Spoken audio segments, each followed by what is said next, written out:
Yeah, back just really itches.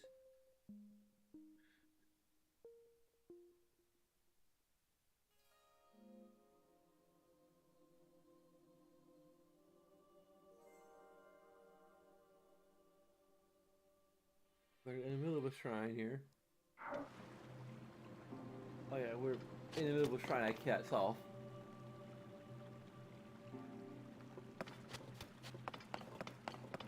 I need to actually have.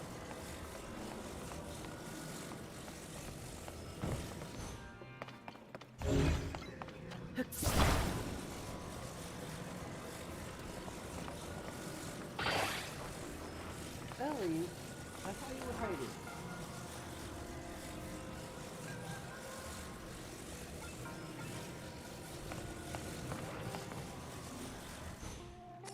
What?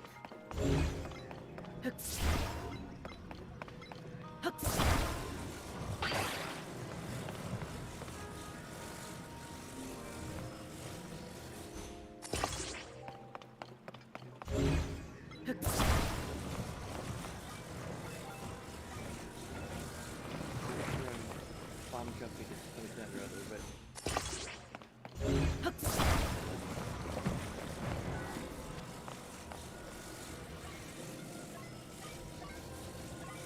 may or may not even work.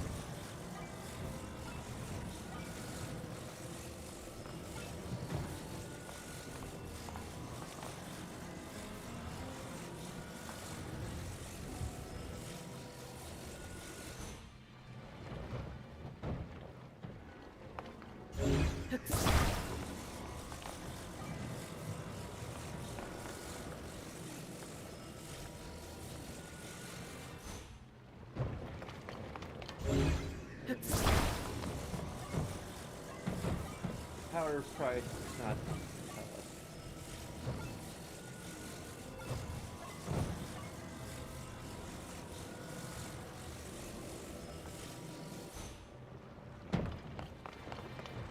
There's not very compelling.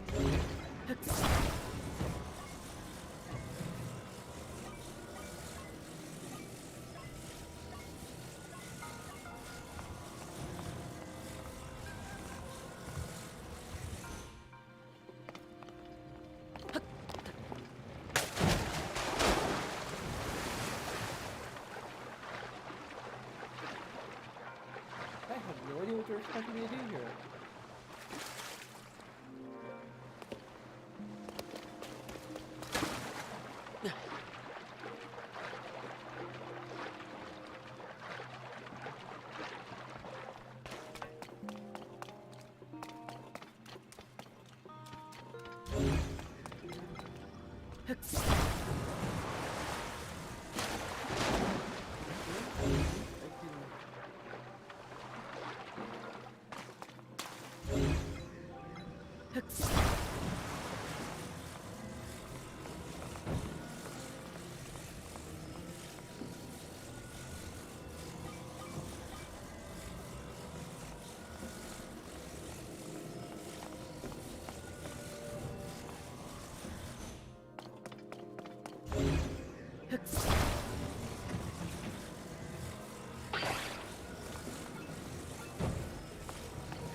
Peter off the side, wouldn't it? I don't think it's. Yeah, it's not long enough.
But still,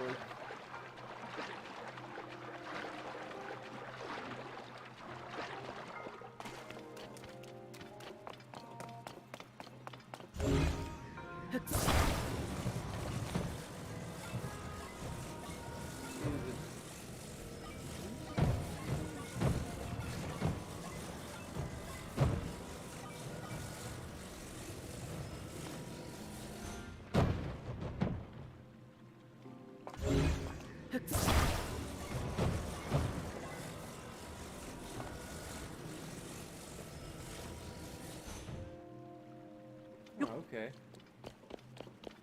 It does actually work. We're still at the full solution here.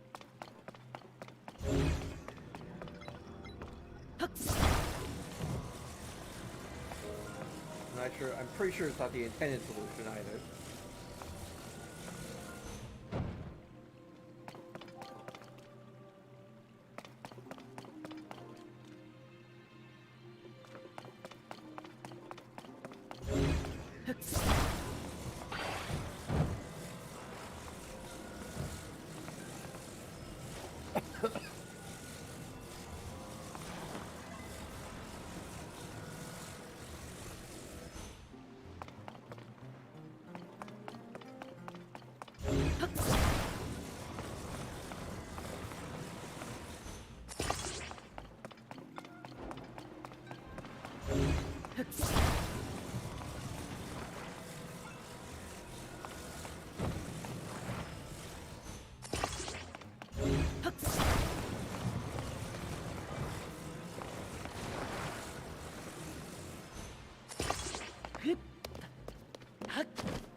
Oh, we have some more. Why are you giving me a speed code?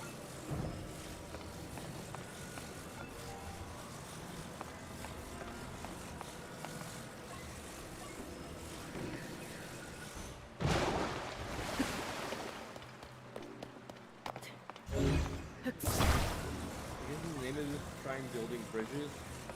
That's building those.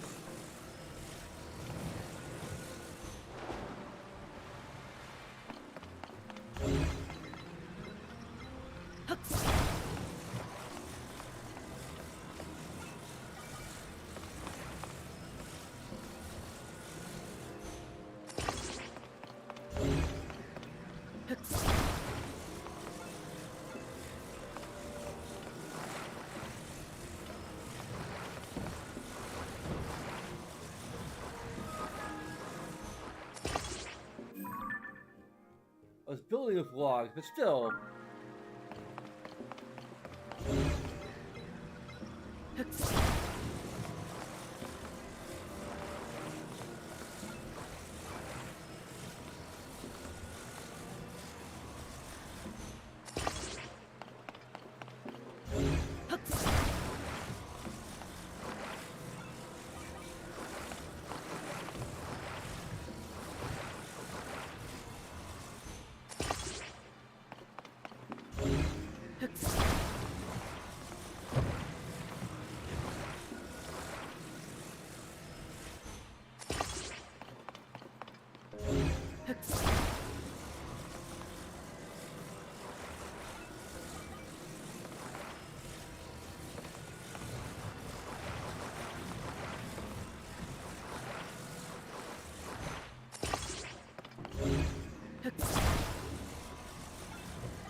A little while you have to like really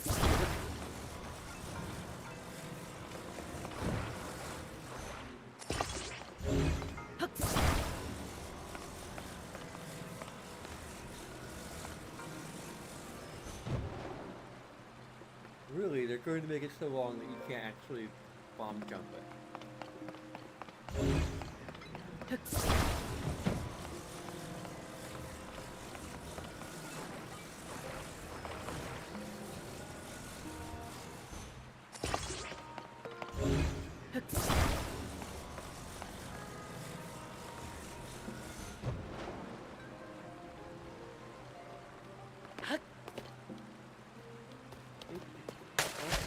Damn it. Are you kidding me? Are you kidding me? Really?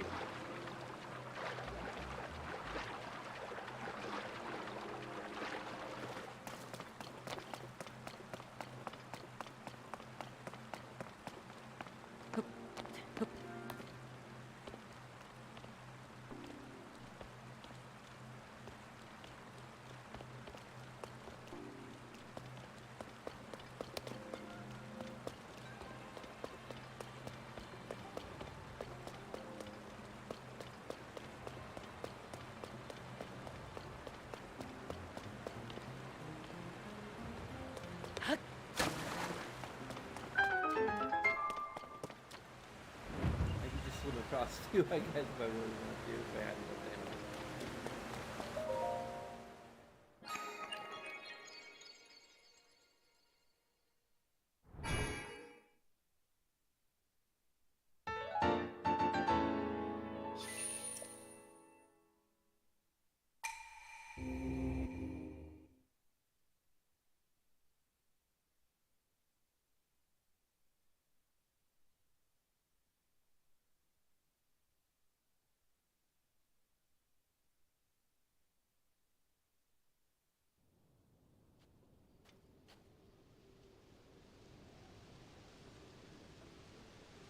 The storm clouds are actually heading towards us.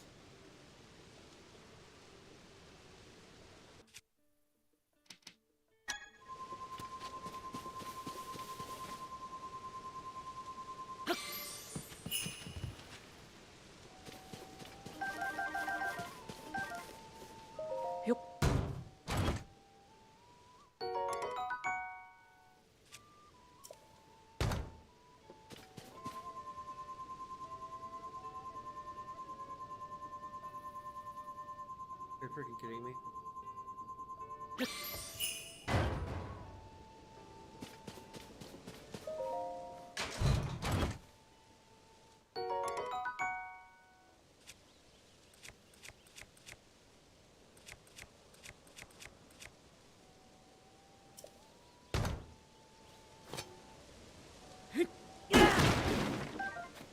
What?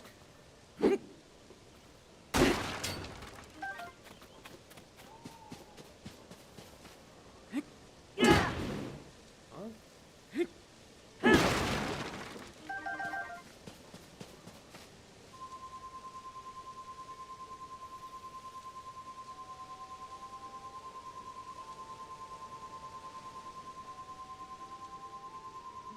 That back itched so much today.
I guess the thing about time travel in this game,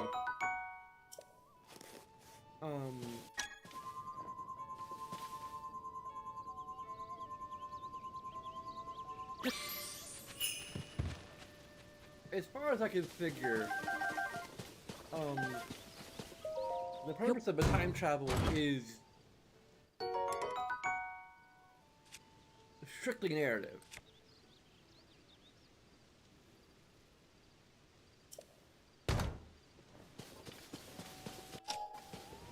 It exists primarily to allow you to experience the history of Hyrule through Zelda's eyes. The history of his own eye, and with particular conflicts with Ganon.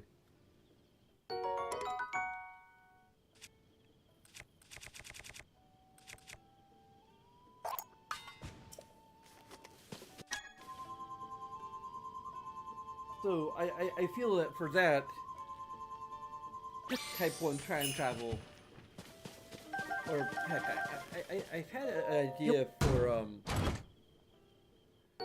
a way of a different way of expressing time, the types of time travel in a basically a binary code.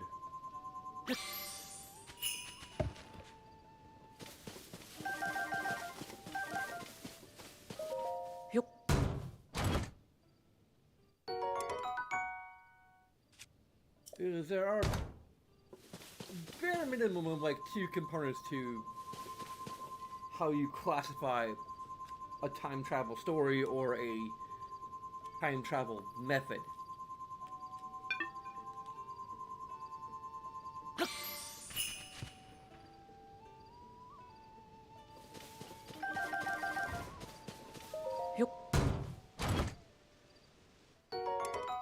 So let me like really think about this. Try to call to mind what the components are.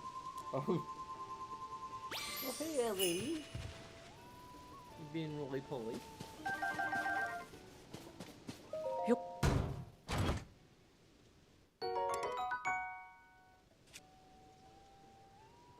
Um, I'm not sure if I should be doing this while we're doing the. I mean, it's a good chance for it, but I'm distracted by pulling out the cards. The simple task of pulling out the cards and scanning them each individually, and then collecting everything Yep. is distracting me too much from. Um,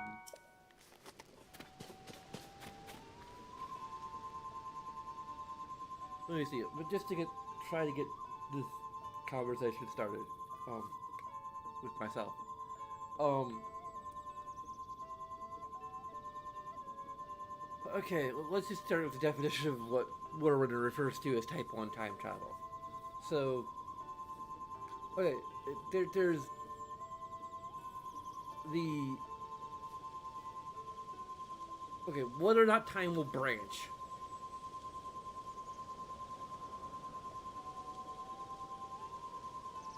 Is one component. So, branching timeline, not branching timeline.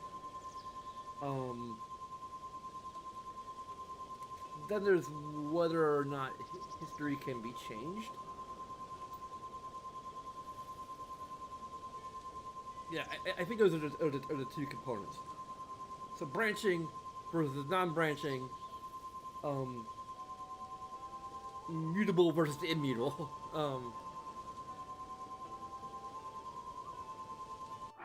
And so you can basically like, um, dang, I don't know what order I go in for like branching, and then you can change events or you can't change events. Um,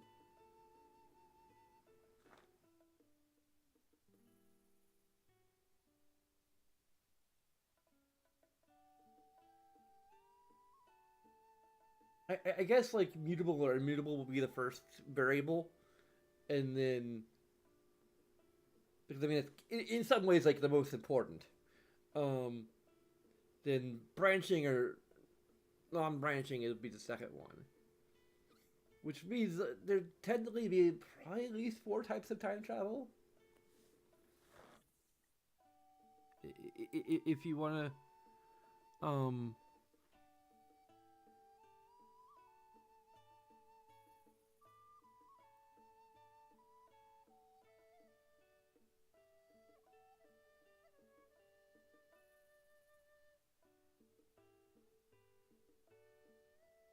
but I think there's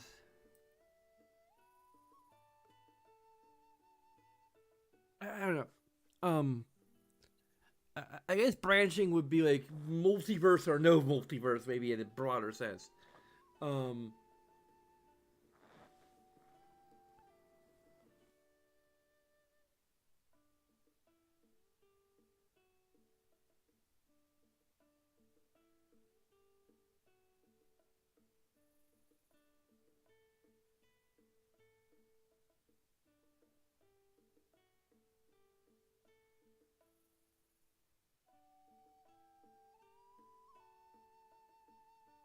so, um,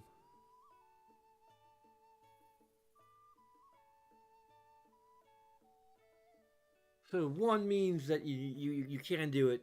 Zero means you can't. Um, so basically we have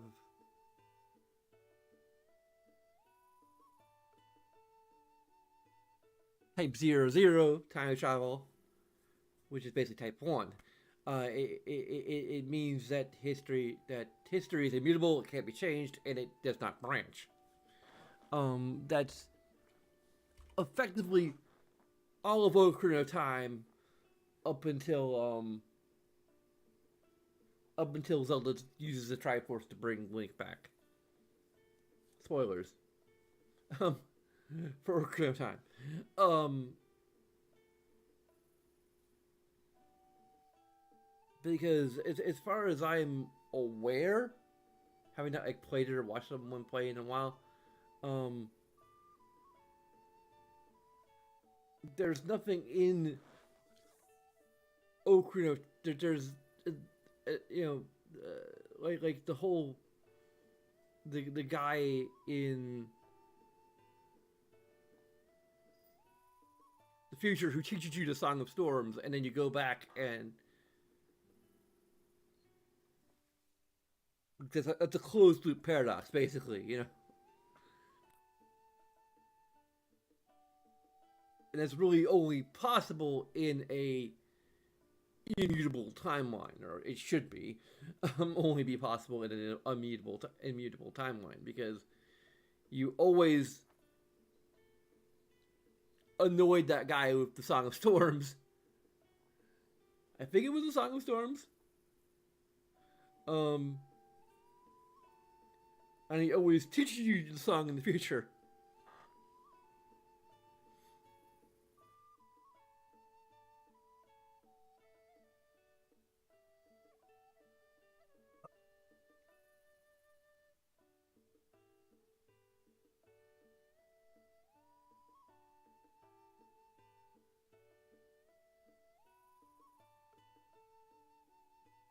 So then we'd also have like 1-0, 0-1, and 1-1 potentially. So like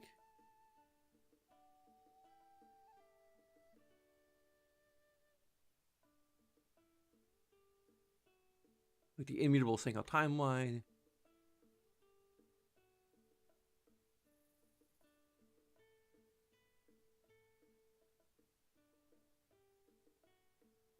And there's Visa Type 2, which would be 1-0 time, which would be the mutable a single timeline that can be altered.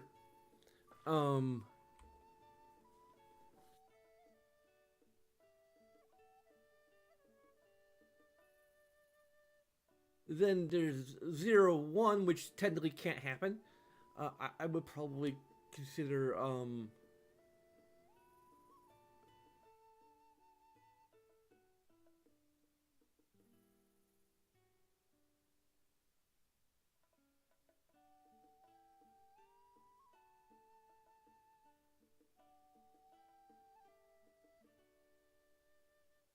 0-1 would basically be an immutable multiverse.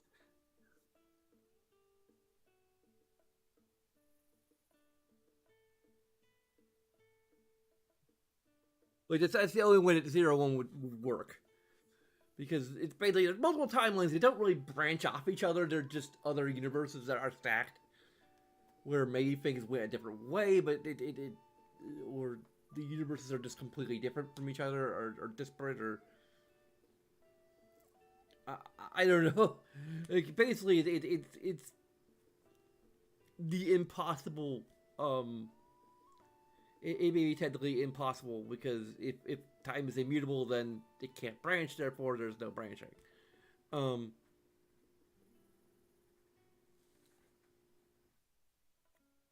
the variables contradict each other. Um,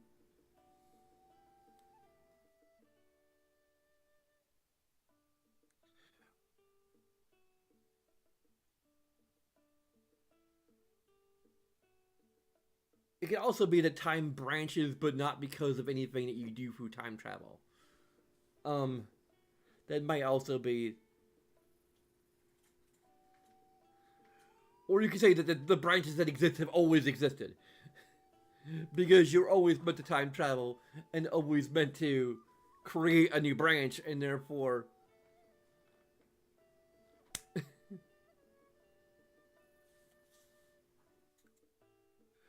it's probably functionally not that different from actual branching timeline, though.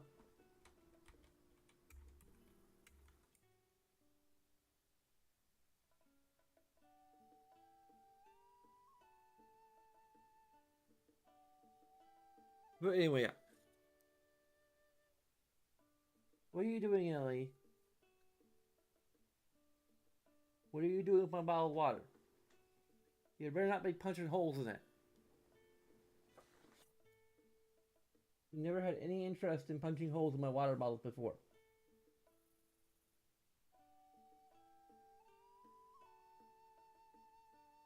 But anyway, yeah. So there's type 1, there's type 1-1. Functionally, there's only like 3 types of time travel, at least within the system. But there's 0, 0, 1, 0, and 1, 1.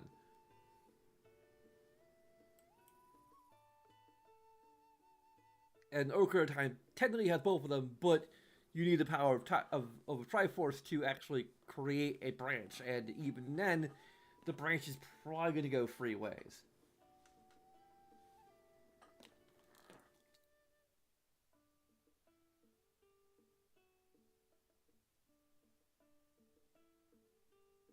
Because Triforce.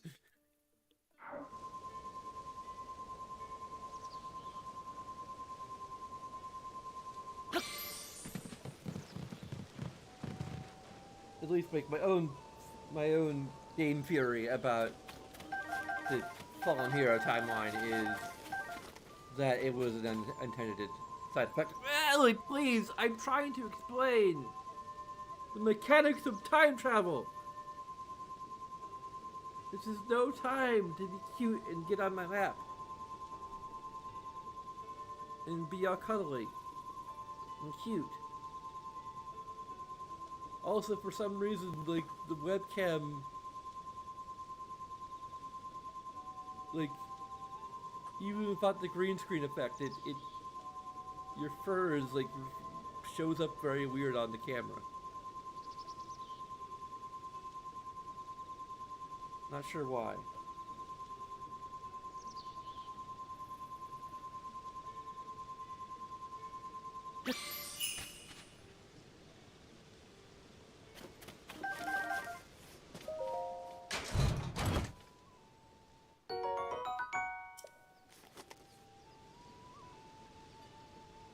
That was Gandalf, okay.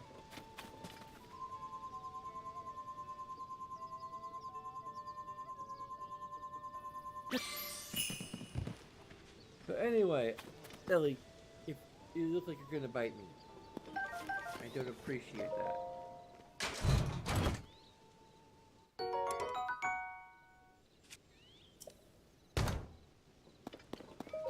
Oh, I'm trying to pick up the meat. I'm not trying to take the...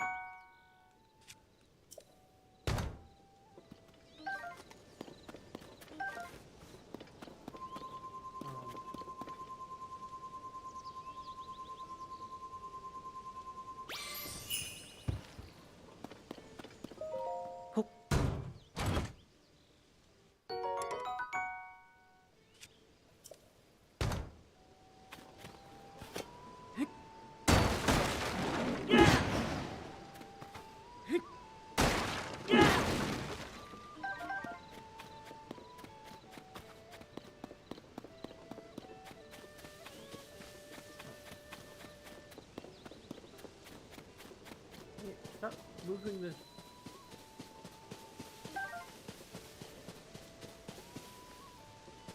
Okay.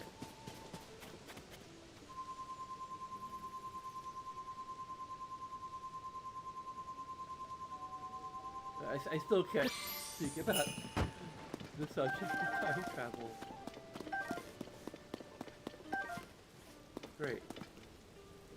Let me guess, it's a freaking rainstorm or thunderstorm too. Yep.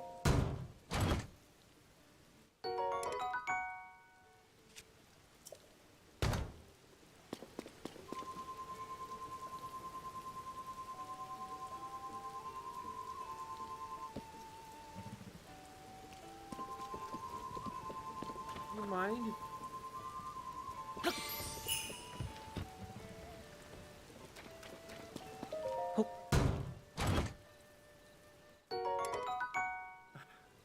I get... I just want to finish my damn session. Shut up. I'm not trying to talk to you.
What I'm saying is that basically I think that the story they're trying to tell,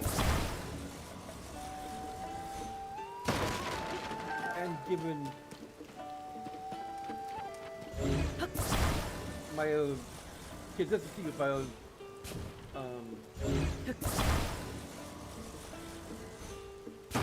headcanon about Ocarina of Time, Zelda should probably not be able to actually alter any events in the past.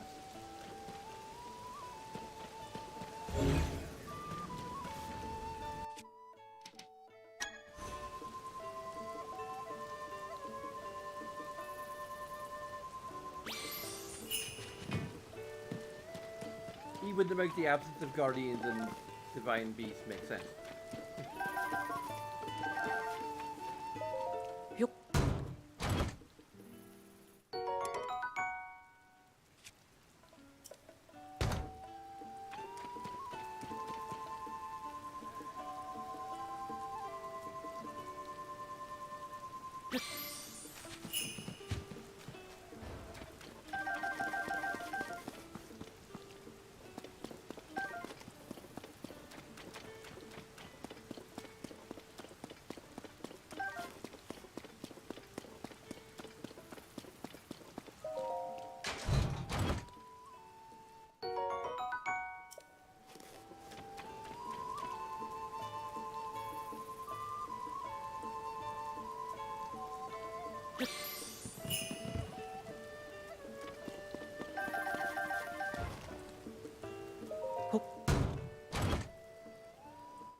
Also, maybe, well, what about Age of Calamity? Well, I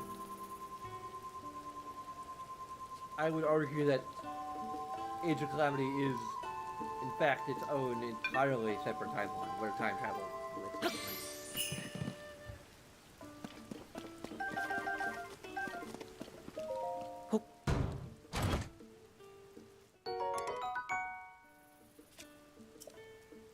I mean, granted, there could be other means to type free or type whatever. I'm not sure if if it even is worth the type 1-1 time travel.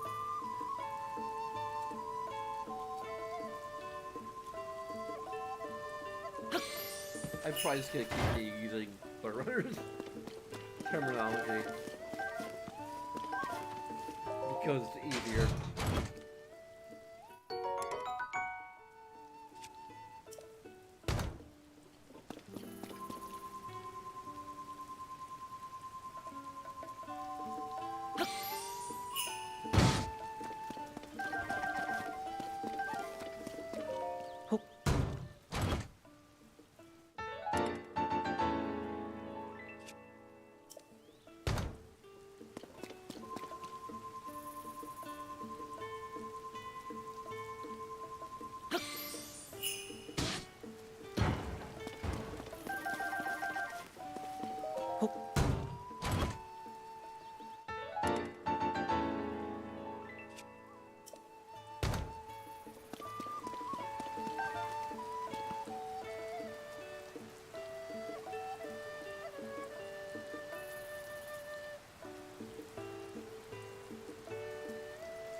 I just like the idea that, you know, in order to actually alter history, you need the literal power of the gods. Like, that just kind of feels appropriate.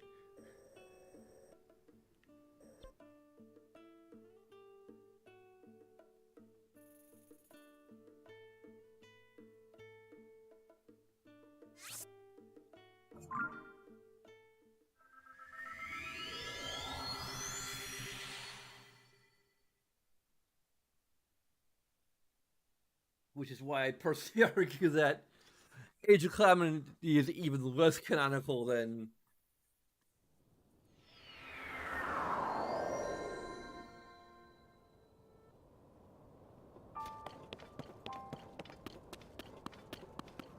simply being a separate timeline. It's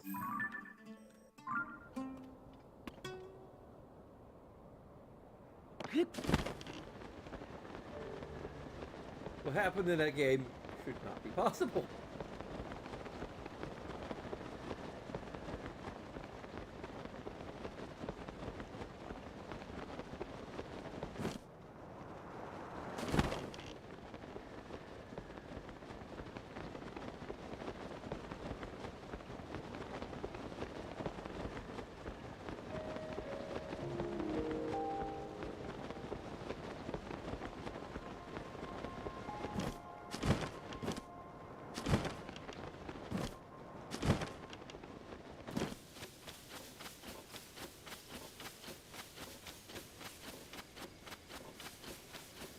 Right, I don't think the developers themselves have clarified.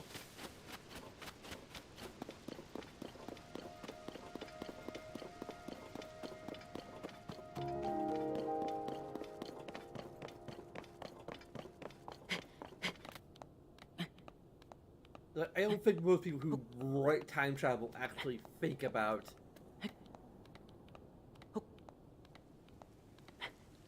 Are you kidding me? Go to hell.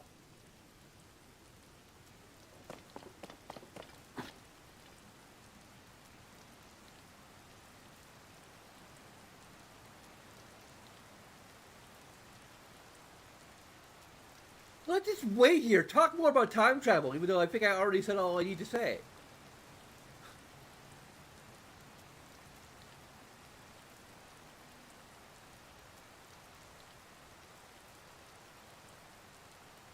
Like, what else can I freaking say about the time travel mechanics of the Zelda universe?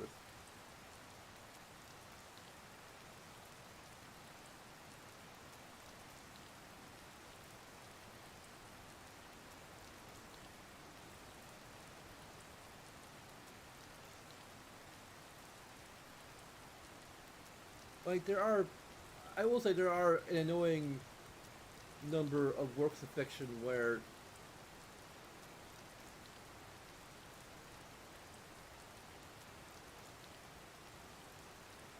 they're just kind of following tropes. I mean, granted, I think they're without like much thought to like, okay, how does time travel actually work? Like,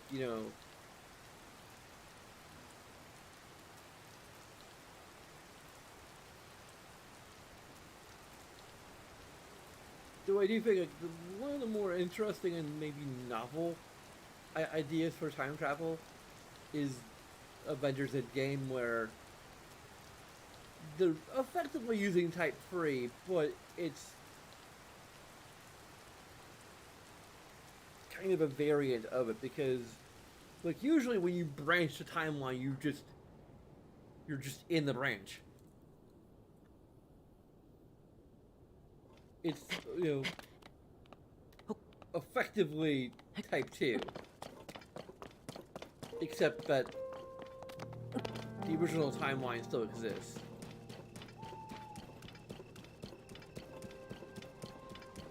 It's just over there.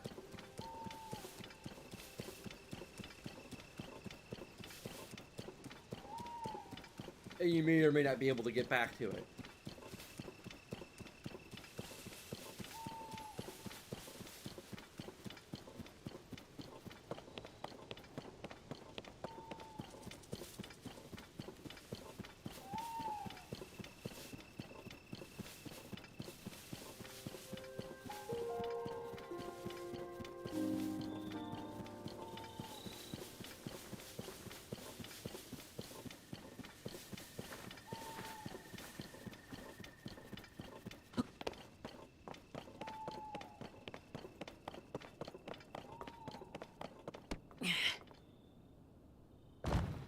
Man, I'm so used to these, like,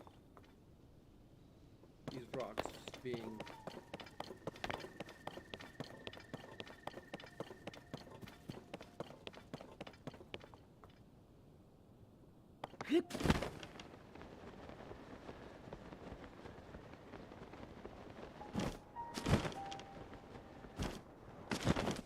Pretty sure this is a cool rock.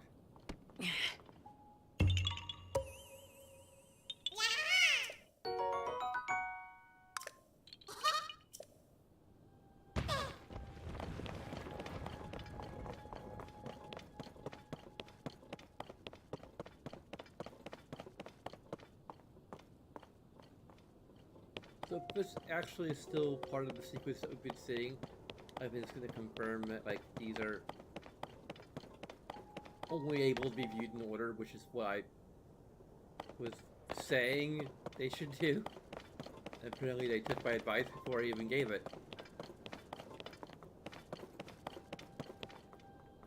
That might deserve a positive.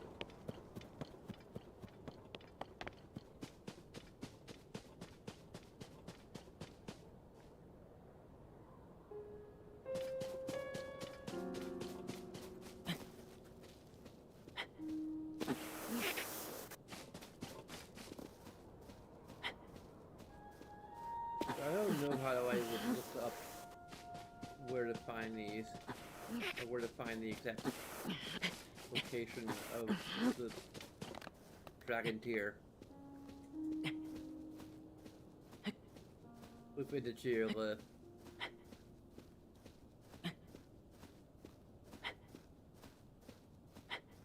This is kind of irritating.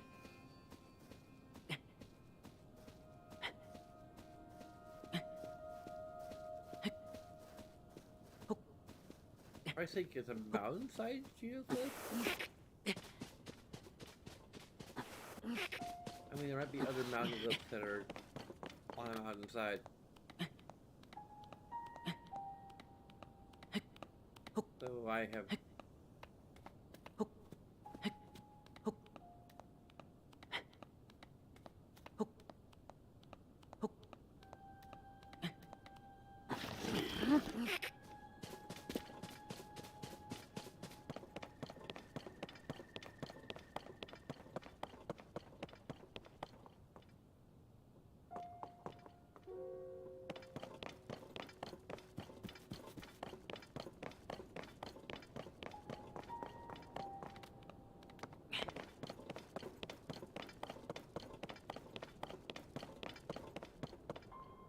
This particular geoglyph seems a little difficult to explore.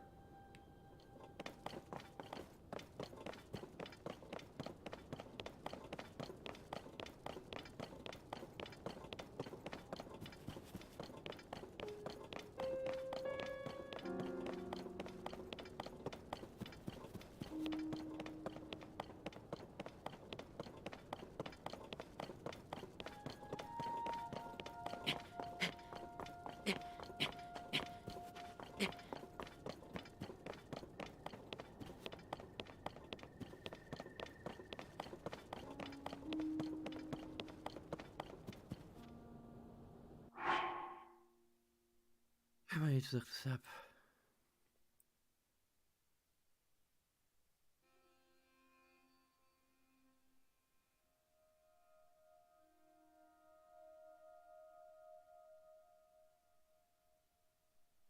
A little too...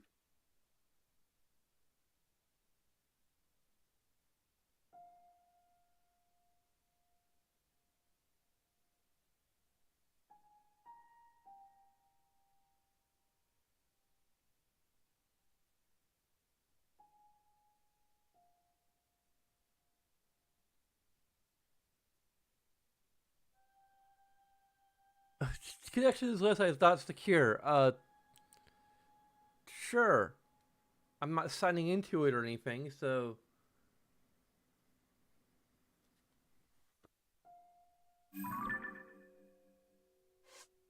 No, I need to see the map.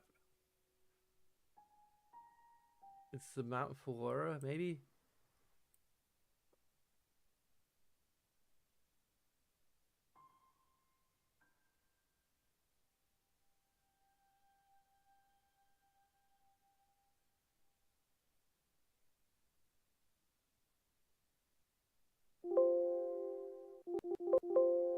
Of course not. You're not going to actually use the mountain as a landmark.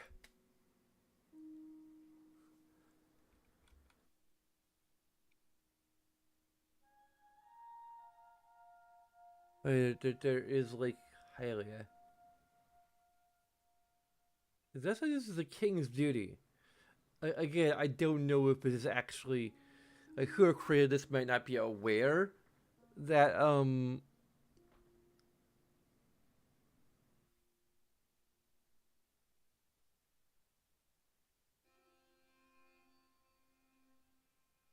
huh?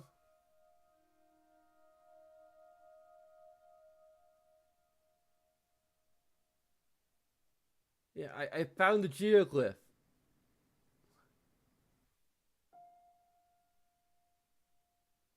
Check for what the. This is not.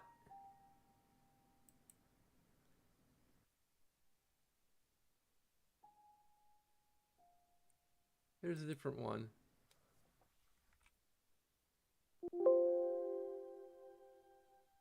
It's foul.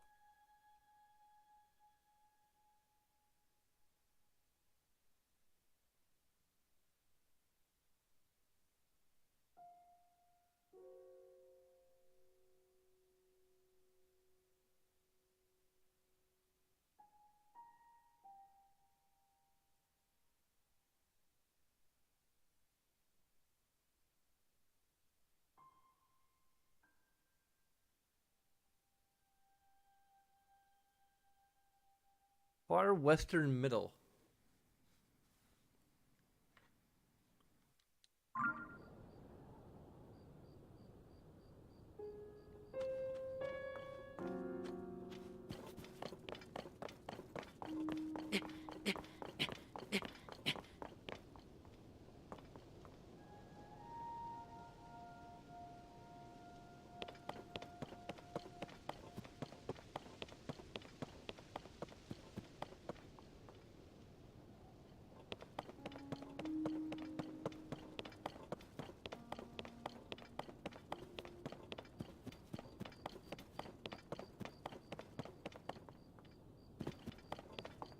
Hey, can you give me a picture?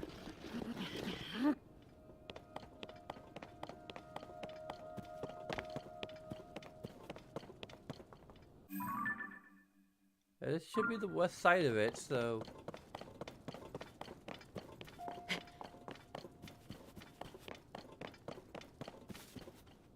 Um.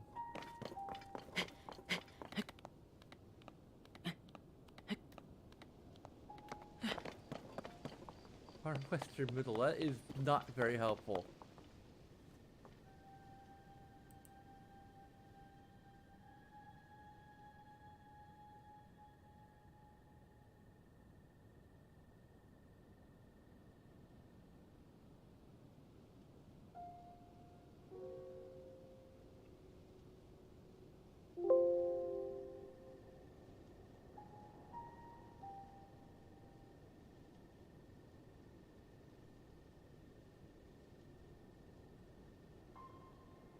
Well, this is the second one that says the king's duty.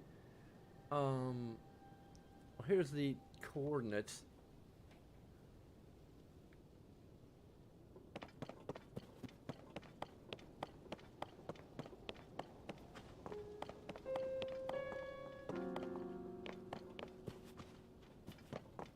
Increasing it.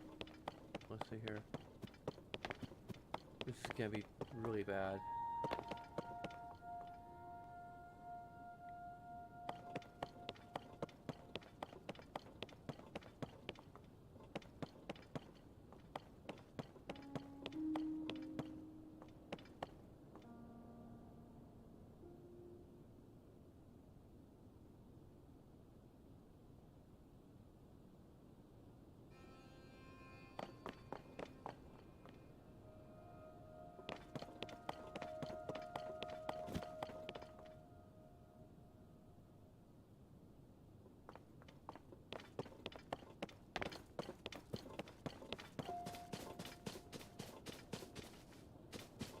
There we go.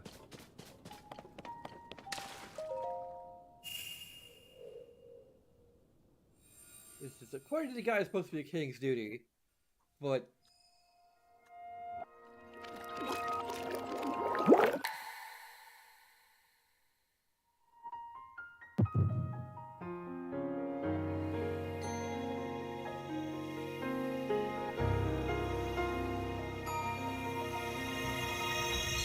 we'll see.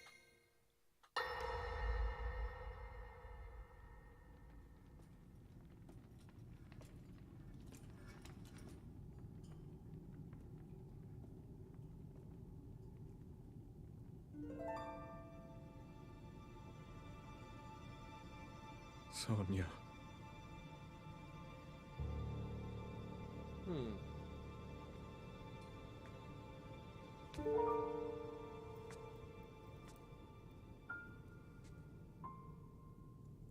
Oh, Zelda. King Rauru, before you face the Demon King tomorrow, there is something I must tell you. I came to this era after finding a man underground. Go on. When I witnessed what the Secret Stone did to Ganondorf, at that moment, I knew for sure what we found underground, that was him. He was still alive, still powerful. He continues to live on, all the way until my time. In tomorrow's battle, we won't be able to defeat him. No matter how strong we think we are, he'll survive.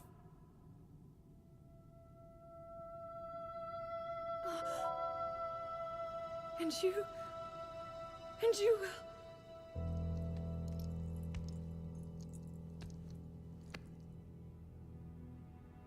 Maybe so. But it is my duty to try.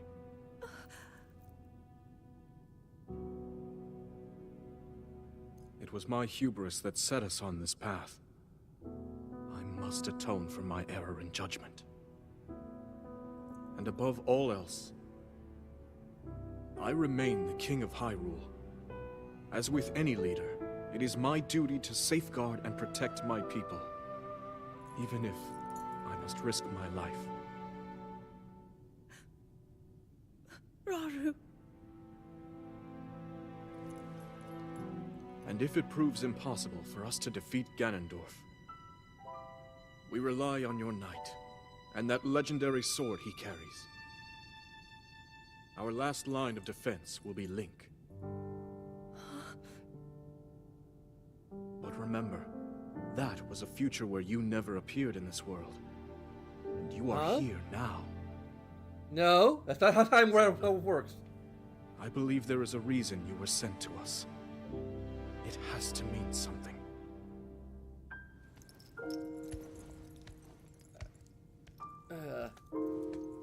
I don't know why I hate.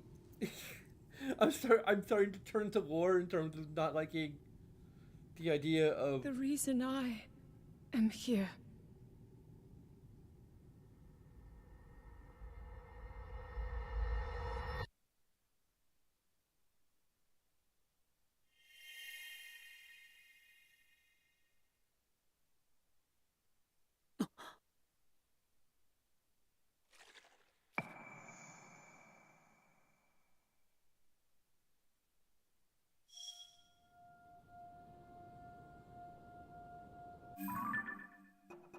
okay. We've only been incidentally seeing them in order up to this point. So,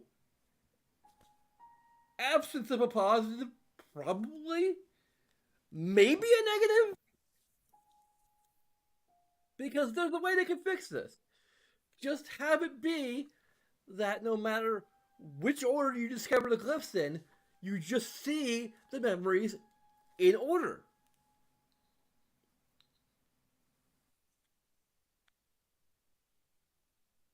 Heck, the fact that we are literally spoiled on Sonia's death by watching this one ahead of time may be a negative in itself. Because, like, if we see that in memory, then it's not going to have the same impact because we already knew it was going to happen.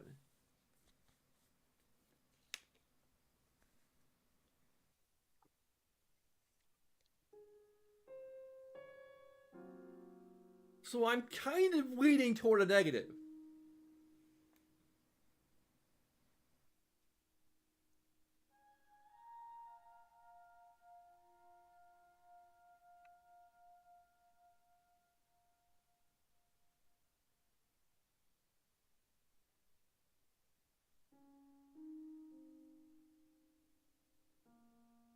Although, did this suggest that Zelda actually became a dragon and then just cried her memories onto the world?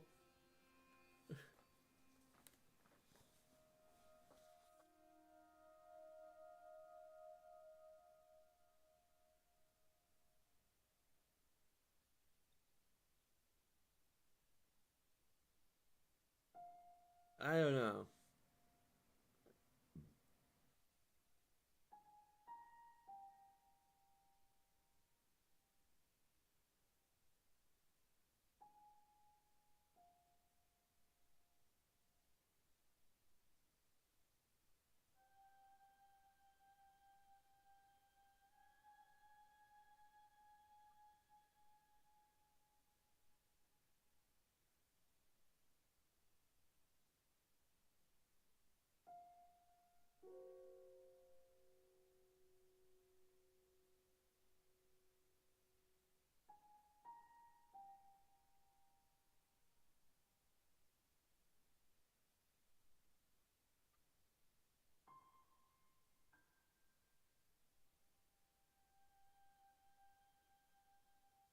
Yeah.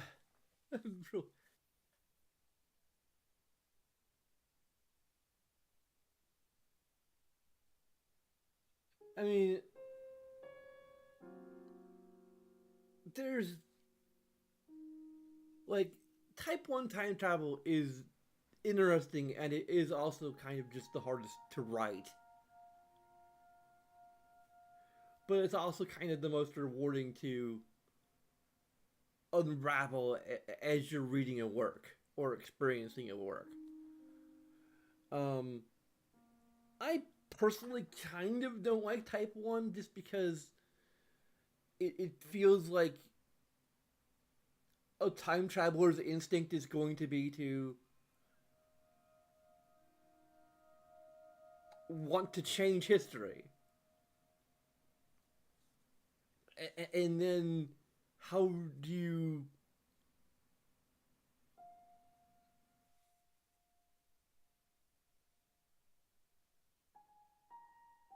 I mean, it depends on the type of. On, like, I guess how far back they go. Because Zelda's going pretty darn far back, like probably 10,000 years. Um,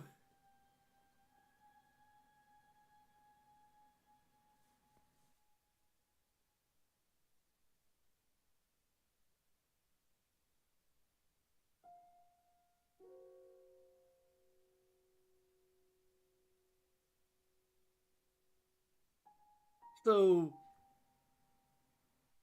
basically, it would like there's a degree to which type 1 time travel actually does make sense for like long distance time travel. I mean, I already explained why I feel that it works for the narrative because we're just it's a way to exposit what happened in the past.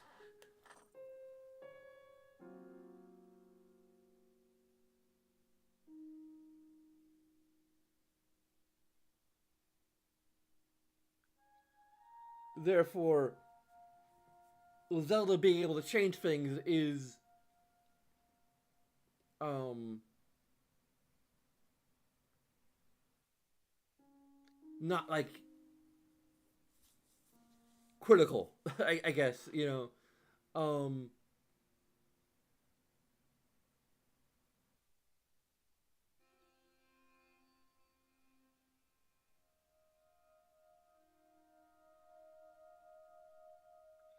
But I mean, again, like the thing about this is that like the fact that it takes place so long ago means that like events Like, there's a few key things. One is that Zelda probably has very limited knowledge of what exactly happened back then. So, like, there's very little she can do to actually interfere in events in a way that would contradict what actually happened in the past. Like, if Zelda went.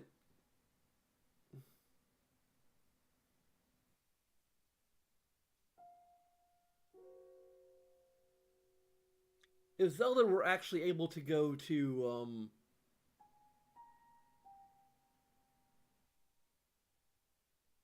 I'm not sure Breath of the Wild has a good, um, well, actually, kind of. Like, if Zelda were actually able to go back in time to like warn herself that the plan to use the secret technology would lead to disaster, for example.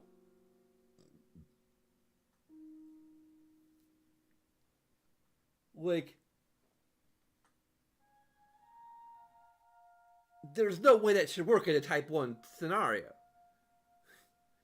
You know, if Type 1 time travel um, is just the way time works, naturally anyway. Again, you know, there's my own game theory here is that, you know, if you're literally like harnessing the power of the gods through the the Triforce, then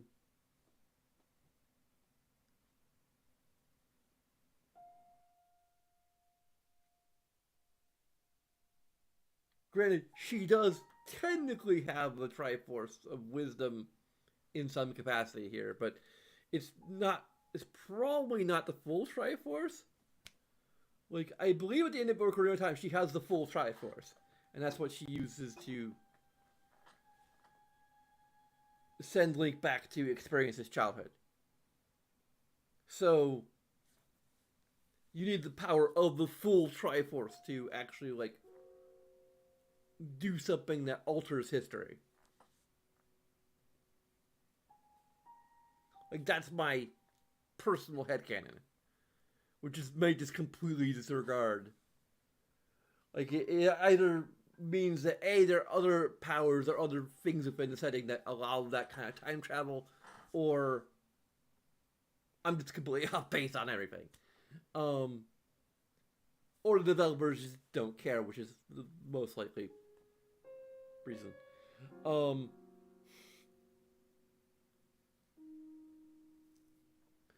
But you know, that's I guess the example of why I would prefer Type 2 or 3, because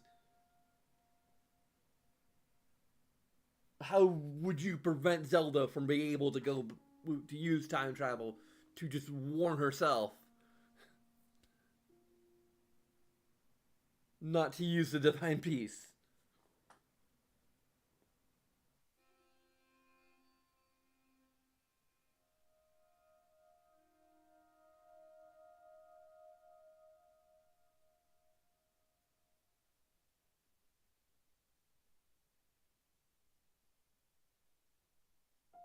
And it would inherently would create a paradox.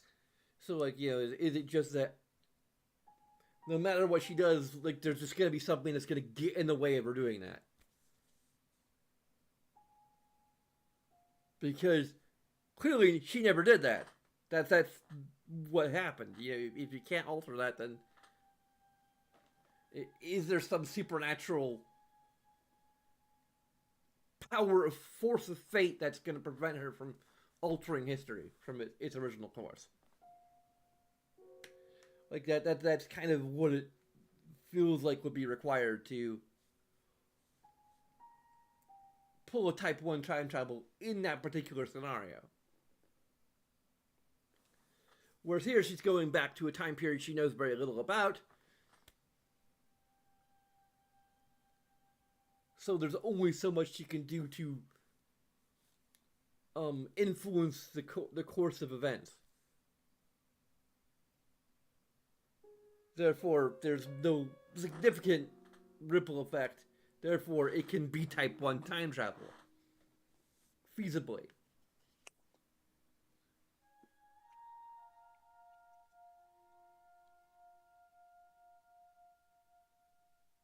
There's a reason she was there. It's because she was always there.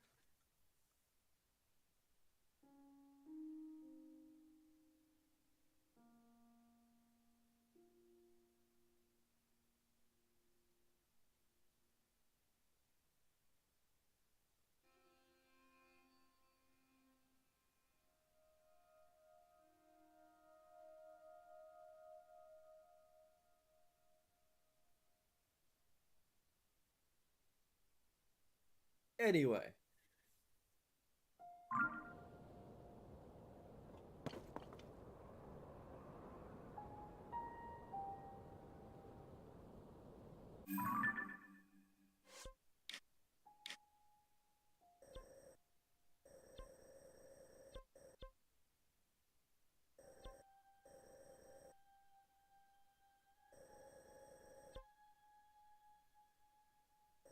I think we found all of the lists that we've discovered so far, so...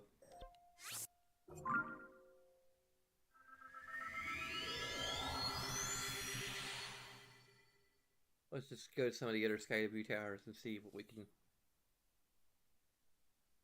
what glyphs we can spy with our little eye.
I could also say to some extent that I'm leaning toward a negative for the fact that we can very easily end up watching these out of order is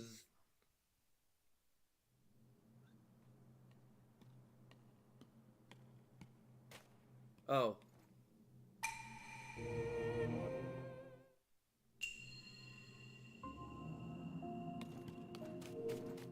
I'm afraid it.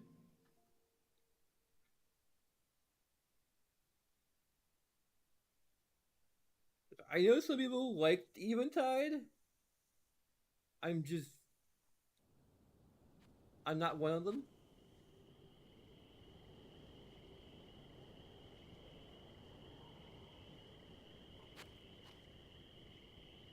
They also seem to have learned a lesson from Eventide, which is to not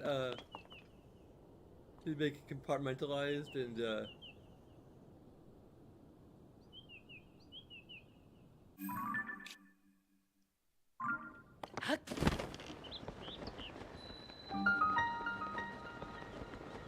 here's the occupied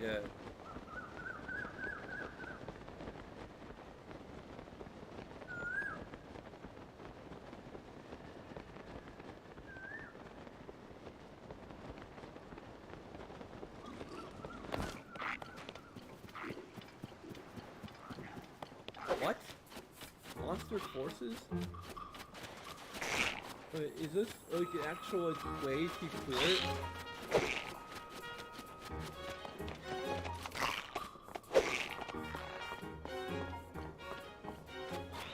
That doesn't involve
hey, each over 10 pattern. Not fair.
And his brother.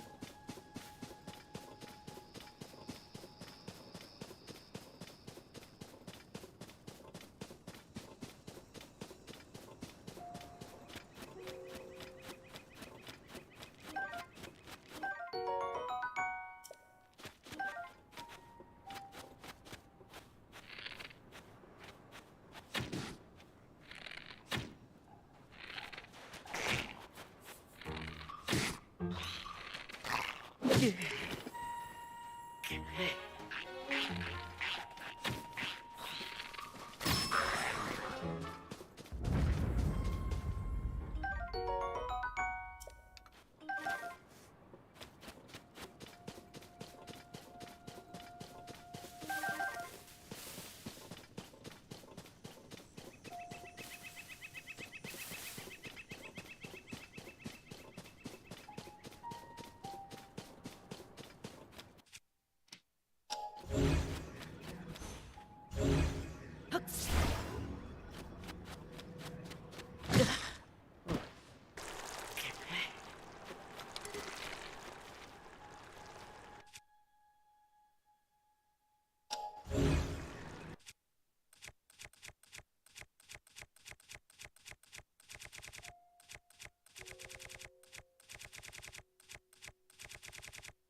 you guys see it?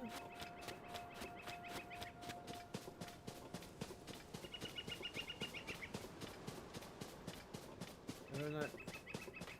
Bet with that. Whoever he is.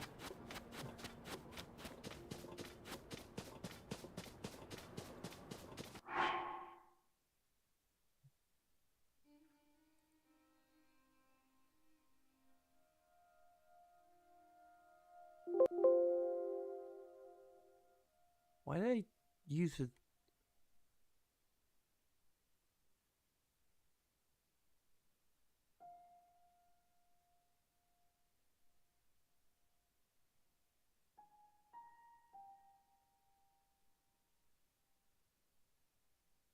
Yeah, okay, it's just look at sword, it is like it'll reveal the location of is Crescia, maybe?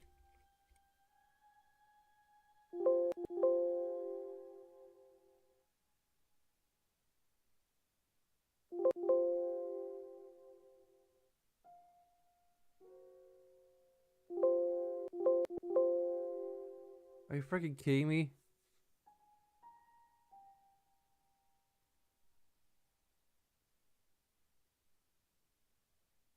Huh?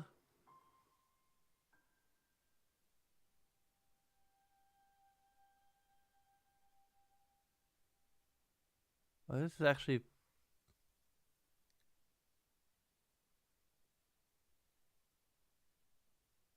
Okay, so it's in one of... in the,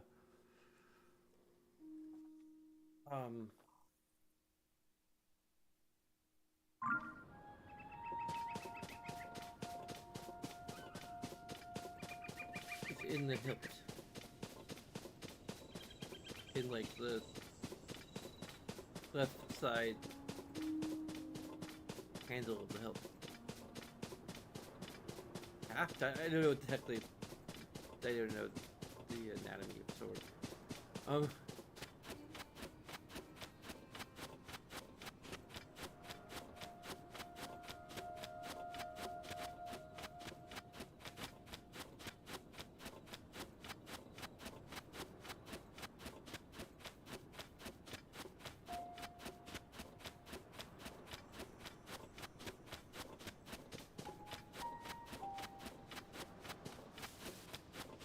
I think I might call it a night after,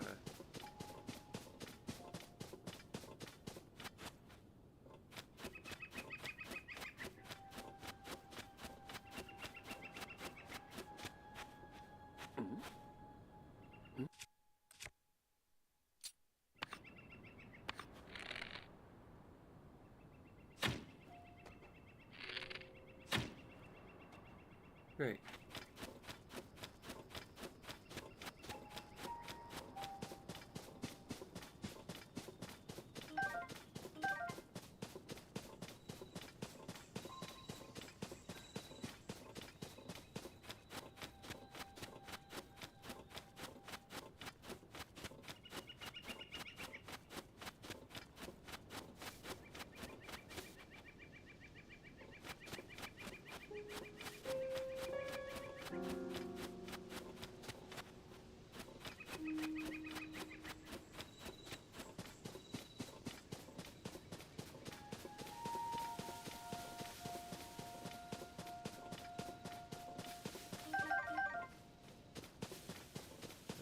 someone would fit in this, shouldn't it?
There we go.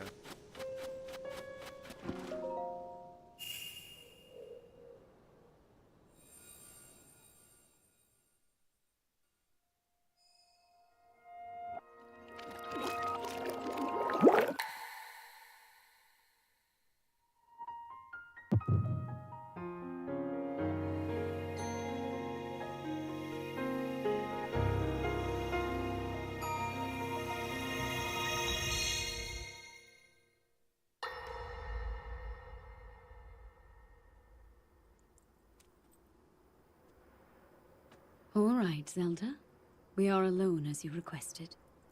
What was it you wanted to discuss with me in private?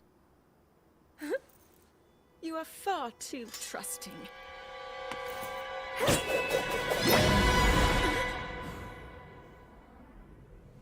Oh my.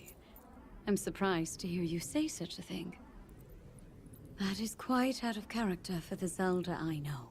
But then you are a puppet of Ganondorf. Did you really think we hadn't realized your deceit?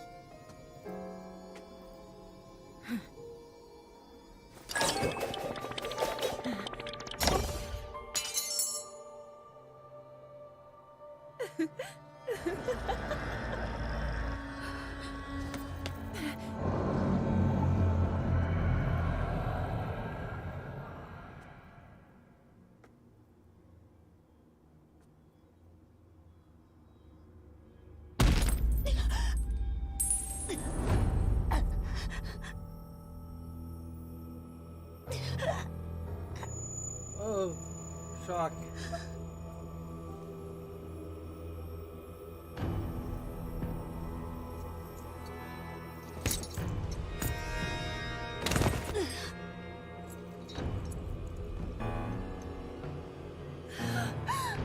Your Majesty!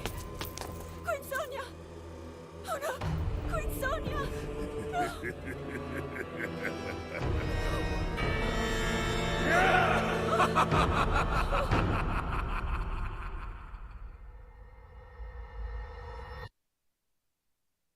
Now we see how she died after we learned she died.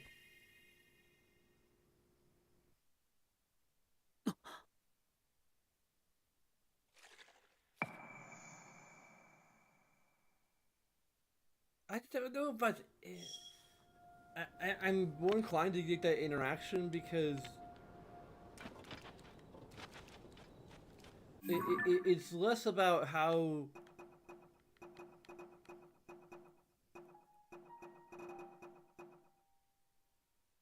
about the memories themselves and more about how you interact with the memories. I'm pretty sure I don't know if I gave it a negative in Breath of the Wild. Maybe if I didn't give it a negative in Breath of the Wild, I wouldn't be quite as inclined to. because the sequence of events in uh, in the memories of Breath of the Wild aren't as connected to each other. They aren't quite as um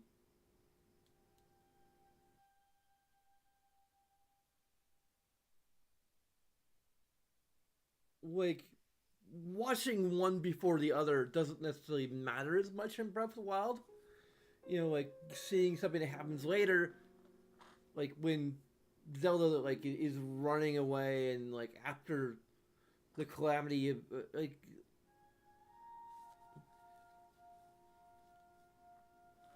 like one memory doesn't literally spoil what happens in another memory, and we already know that the calamity happened. You know, but that's already like established in Breath of the Wild. So like seeing events after the calamity occurred doesn't necessarily you know like you get what I'm saying here. Like you know, it's not necessarily as big a deal. You know, having seeing the memories of Breath of the Wild out of order. Here, it feels like it kind of is because there's much more of a linear narrative going on with these memories than with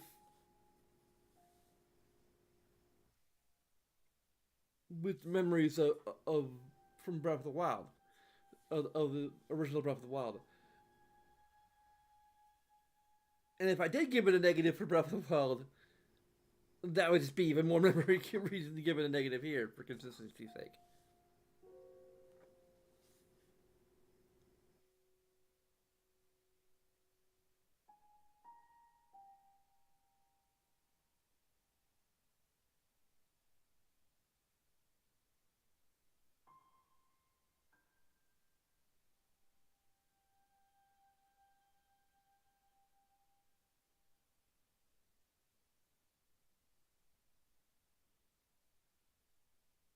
Yeah, I'm just gonna go ahead and give it a negative. Like, I think there's enough of a groundwork for that.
I'm glad the death of Sonya thing is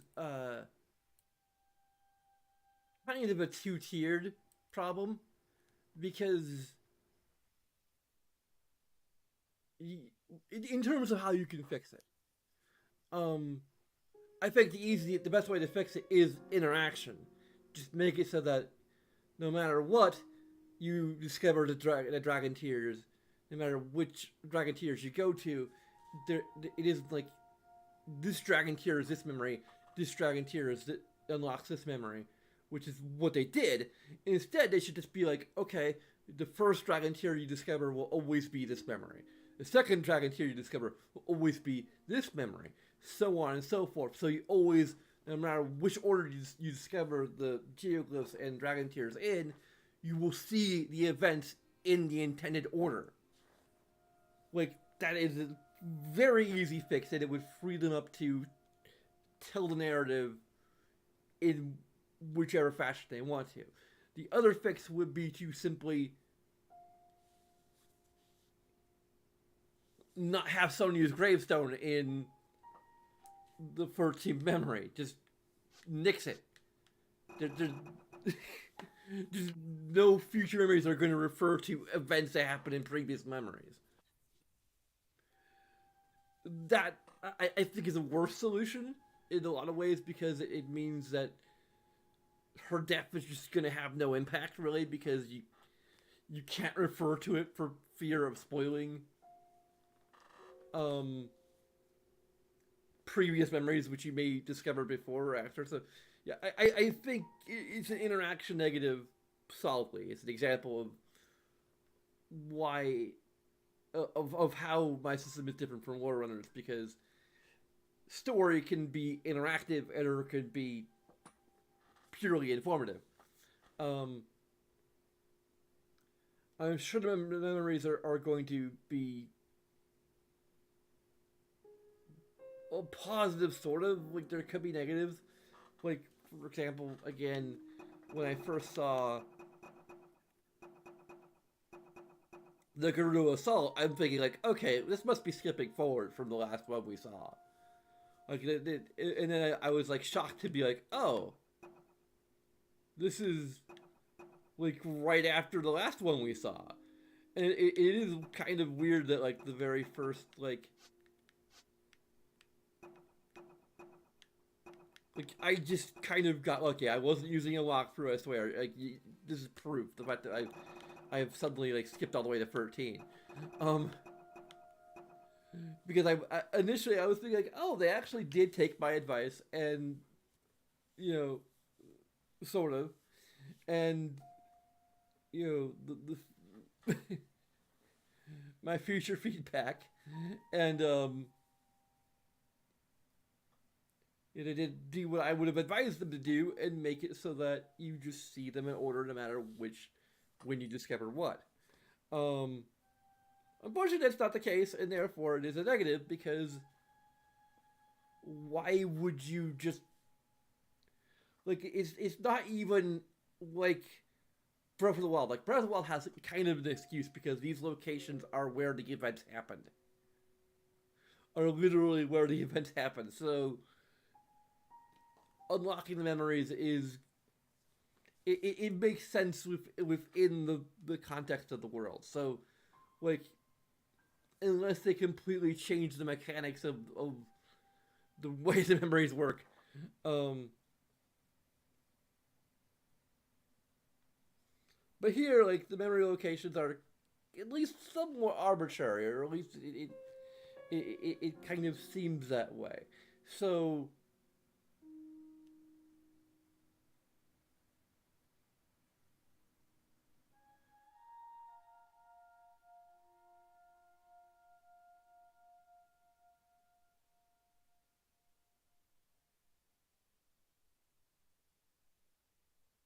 but there might be,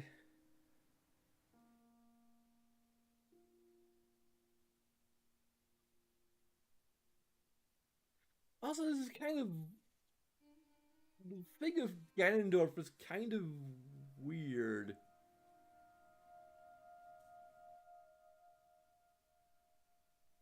because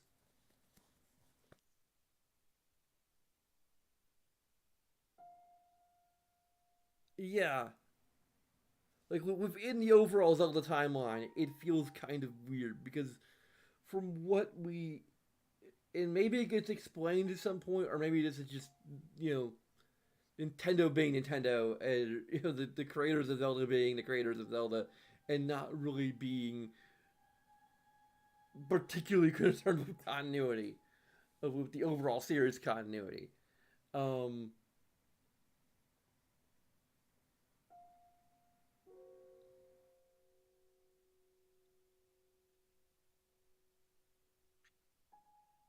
because like in every other like Zelda game, Ganondorf has always been um Ganondorf. He's always been like the same Ganondorf. There's no reincarnation of Ganondorf.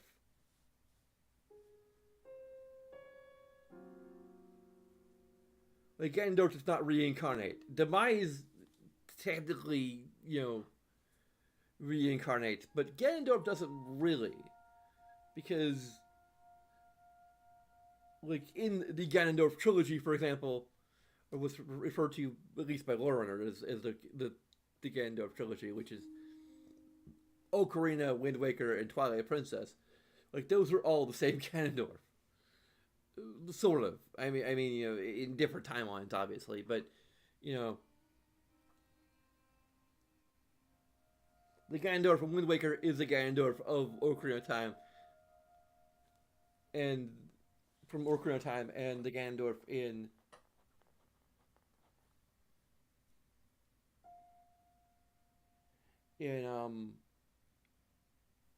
Twilight Princess is the Gandalf from Ocarina of Time.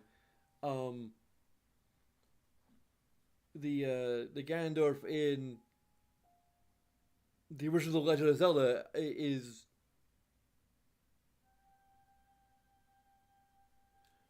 I or like I had to look at the Hyrule Historia to like really get a good look at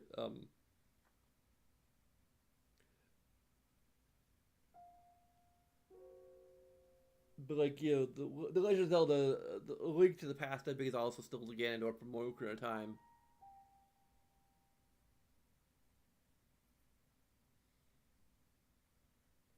Yeah, because he was sealed in the Sacred Realm in that timeline, I think. So yeah, he's still technically the Ganondorf from Ocarina of Time. And then like there's the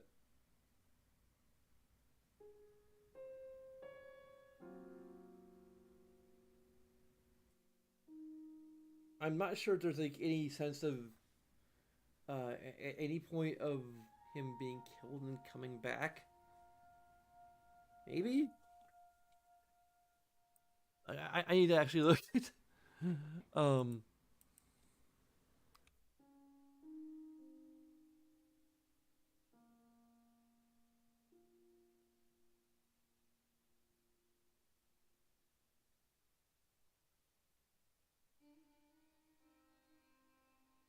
damn it, can I need to look at I need to actually zoom in here.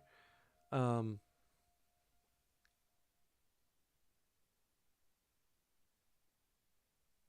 Dang it. Oh great. This is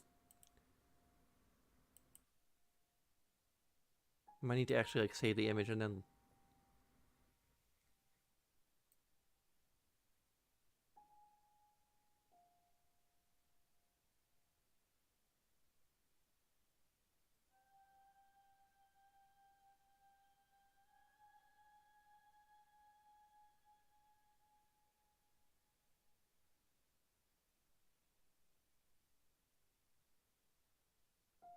okay, let's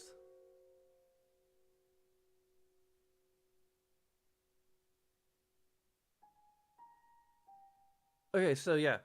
Um so A Link to the Past is kind of like the another connection. Um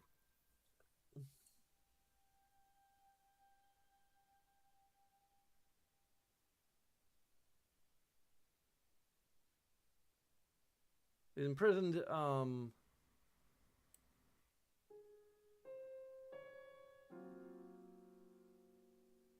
yeah, the originals the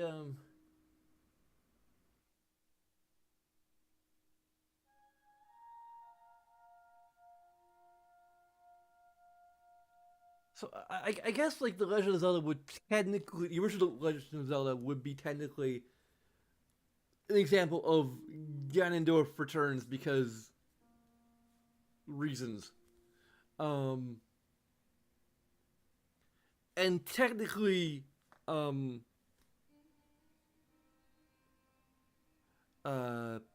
the same goes for for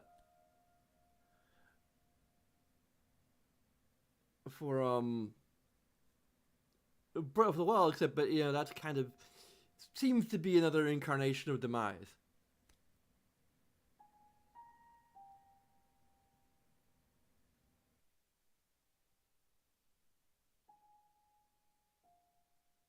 I don't know, um, I'm really hoping they're trying to do some things with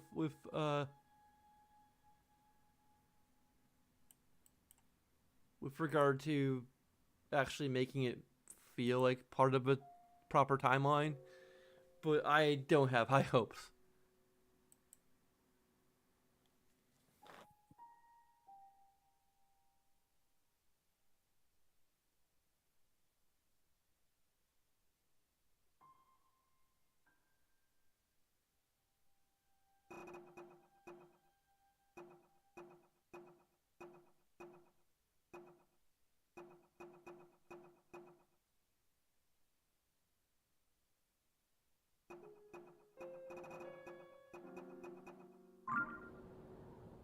Good.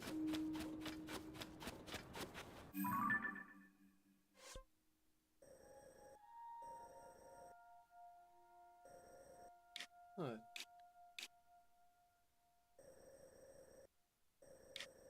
I guess Eventide Island might just be.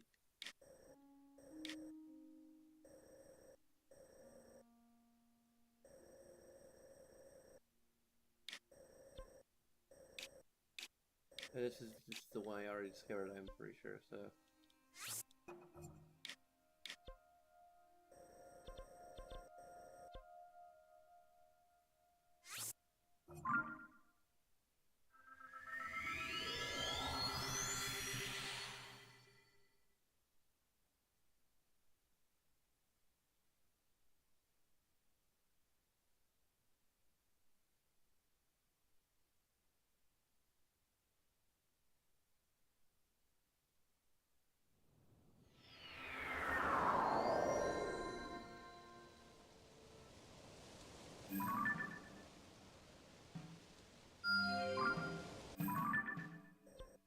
At least that's it.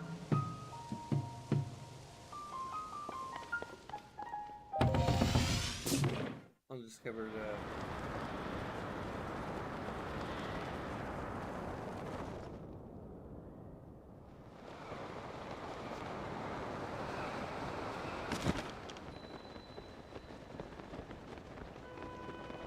crap, I won't go there.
Okay.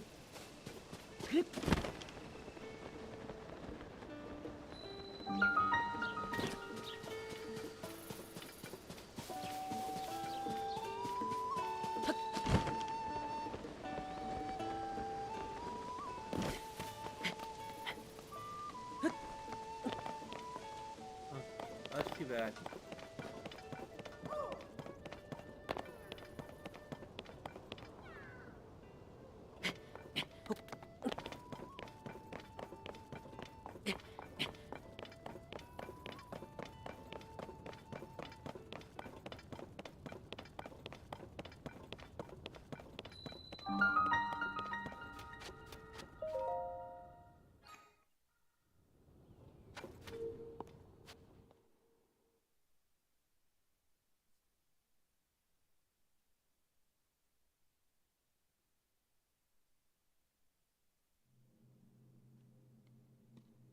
Oh, come on!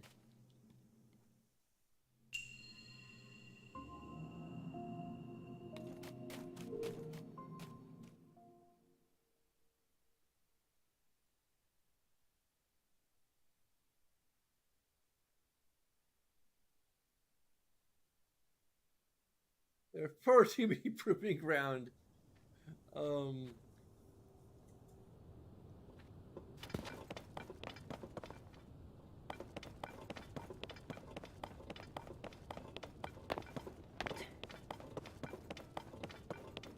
Negative to something. I'm kind of... I think I may have skipped watching the gym position on. But I do find it hilarious how people like, how dare you give Breath of the Wild 7 out of 10? Like, I gave it an 8, but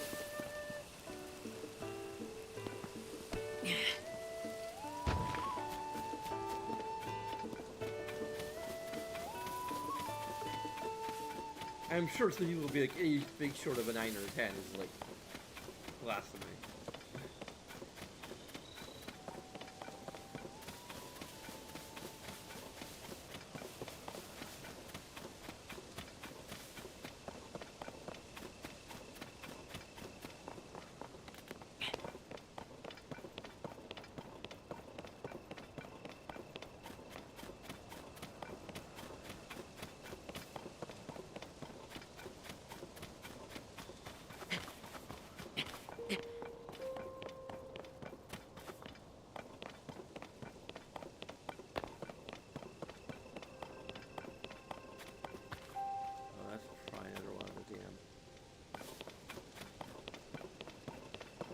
Dragon Kinkadors.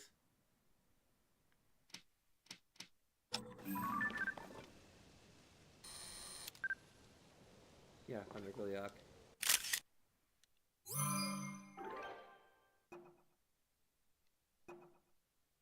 I'm probably to keep the old picture just because.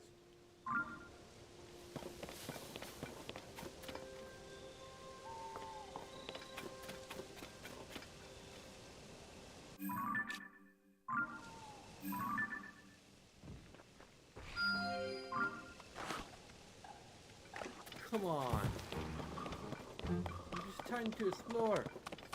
Let me explore.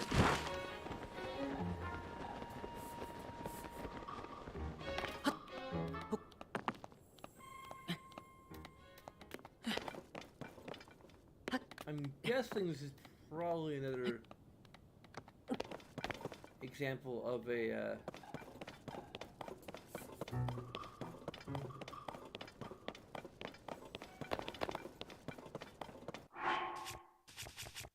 shrine where simply getting to it is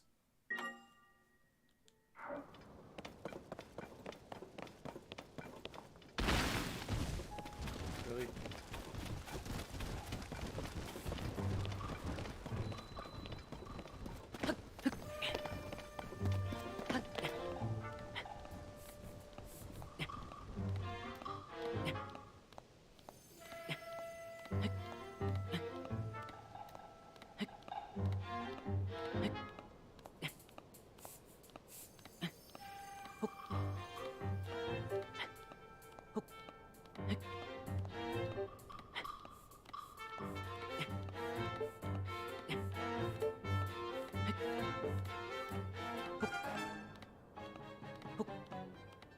Ah, great.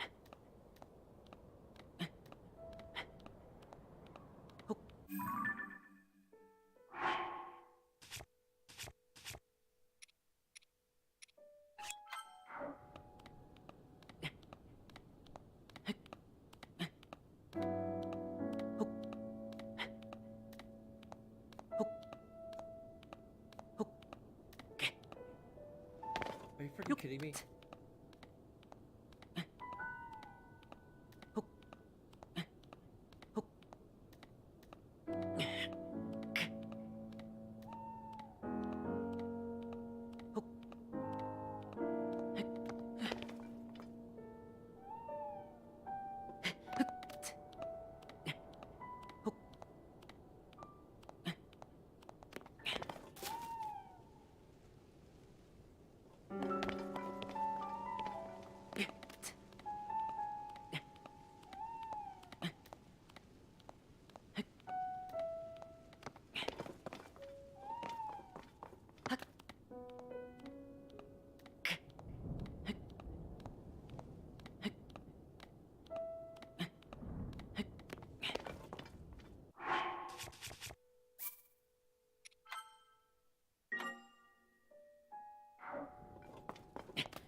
So,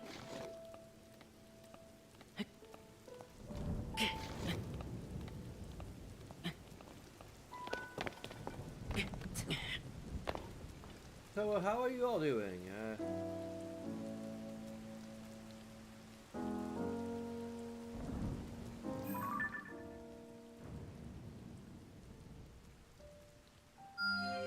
I'm doing wonderful.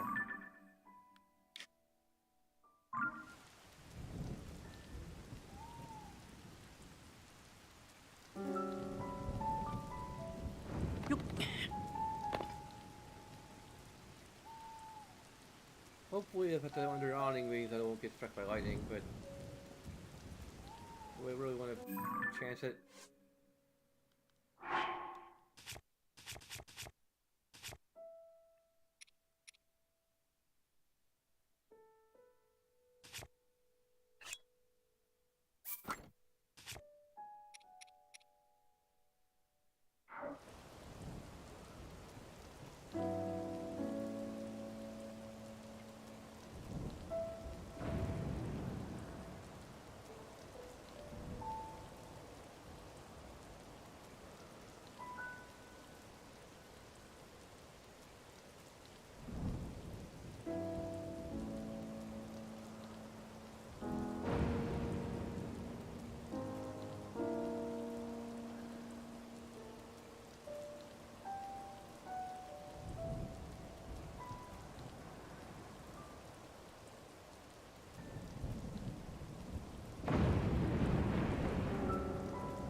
Hopefully this is not like a perpetual storm situation. It might be just to prevent us from doing what we're doing. We're doing what we're attempting to do.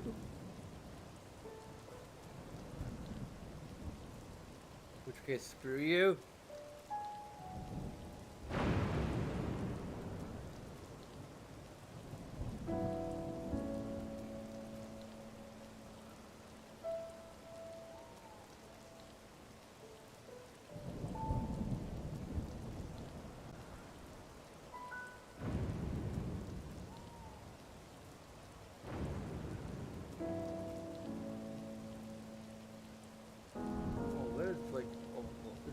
Big storm, or is this just...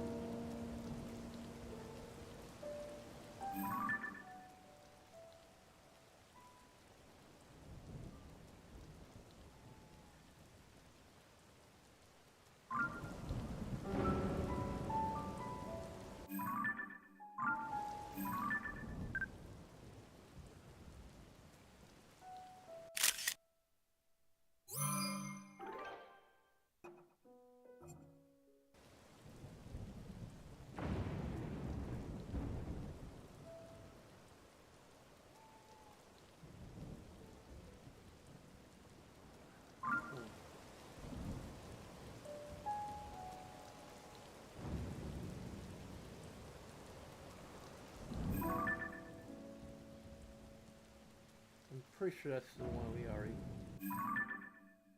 Yeah. We already discovered it earlier.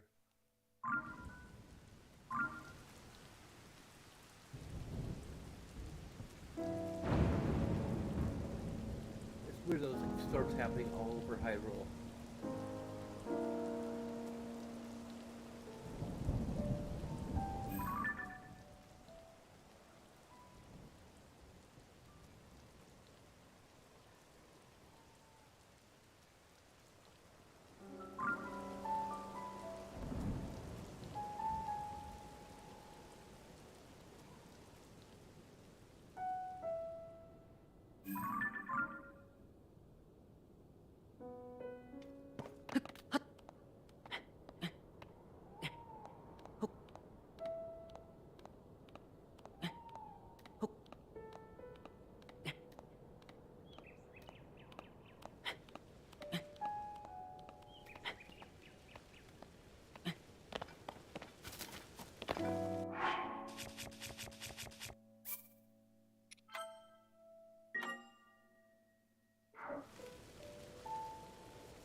Thor's Blessing. It looks like no, it's not. Okay. A prone pathway. Okay, I might wait on this.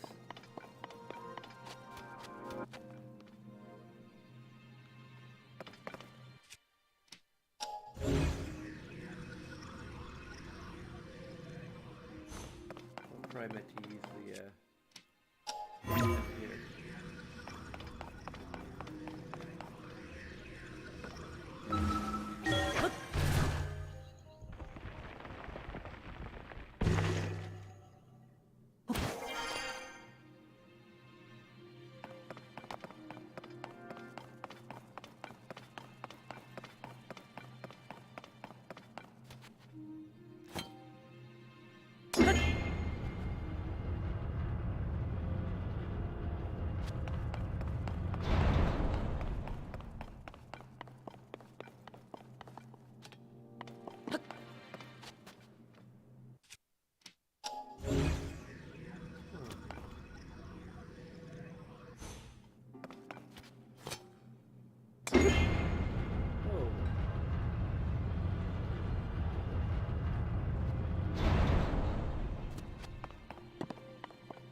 Cool.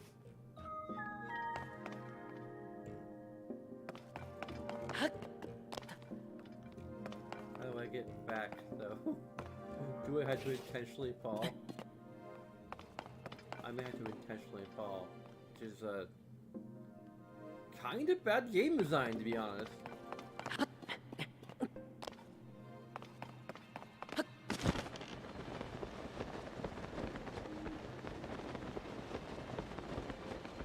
Yeah, there is a way to get.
Can't grab it with the.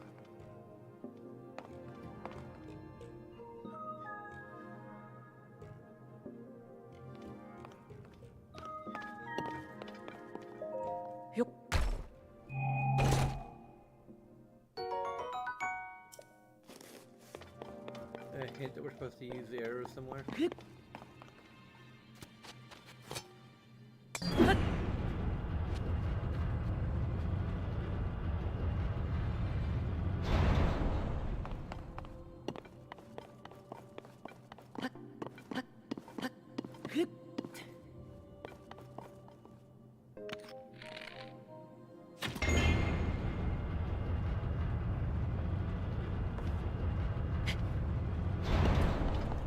Great.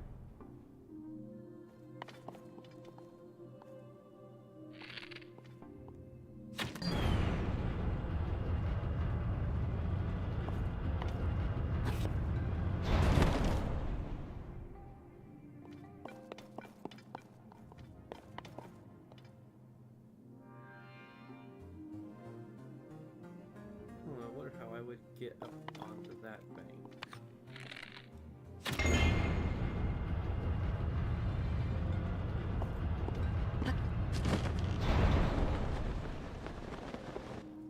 There! What's our reward?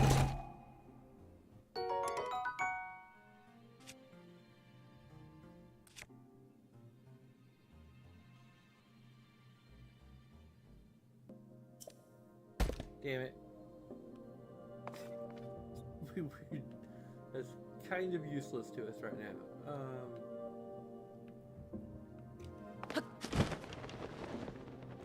And of course.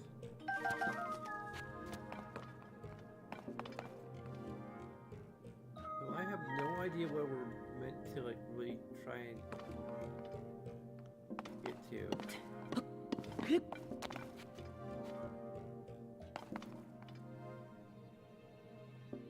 Yeah, I had no idea where we're supposed to be going from here. And I don't care. Because I'm going back. I'll sleep on it and probably look up the walkthrough tomorrow.